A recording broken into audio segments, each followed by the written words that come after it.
Hi guys, welcome back to my channel.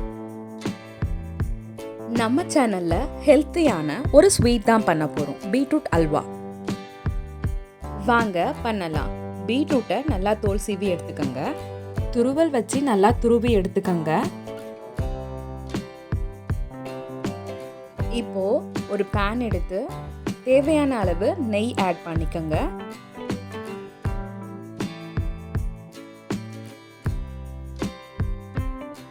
நெய் நல்லா heat ஆனதும் முந்திரி பருப்பை நல்லா பொன்னிறமாக வறுத்து எடுத்துக்கோங்க.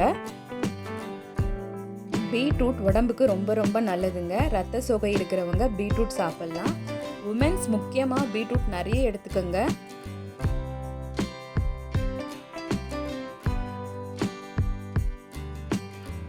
இப்போ நல்லா கோல்டன் ப்ரௌனாக ஆயிடுச்சு. ஸோ நான் எடுத்துட்டேன்.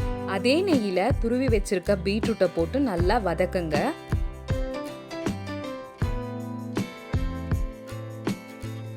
நல்லா வதக்கி ஓரளவுக்கு தண்ணியெல்லாம் போனதும் மில்க் ஆட் பண்ணுங்க. மில்க் ஆட் பண்ணி நல்லா மிக்ஸ் பண்ணி விடுங்க. எல்லாருக்கும் மில்க் பிடிக்காது. ஸோ மில்க் பிடிக்காதவங்க வாட்டர் கூட ஆட் பண்ணிக்கலாம். நான் மில்க் யூஸ் பண்ணியிருக்கேன். மில்க் ஃபுல்லாக ட்ரை ஆனதுக்கப்புறம் இந்த மாதிரி வந்ததும் ஒரு கப்பு, அதாவது நான் 2 பீட்ரூட் எடுத்திருக்கேன், அதனால 1 கப் ஃபுல்லாக சுகர் ஆட் பண்ணுறேன். சுகர் ஆட் பண்ணதும் கொஞ்சம் தண்ணியாகிற மாதிரி இருக்கும். ஸோ அந்த சுகர் இதோட நல்லா மிக்ஸ் ஆகி போட்டிருக்க நெய் வந்து மேலே வரணும் பிரிஞ்சு. அது வரைக்கும் நல்லா ட்ரையாக ரோஸ்ட் பண்ணணும். பீட்ரூட் எல்லாமே சாப்பிடலாம்.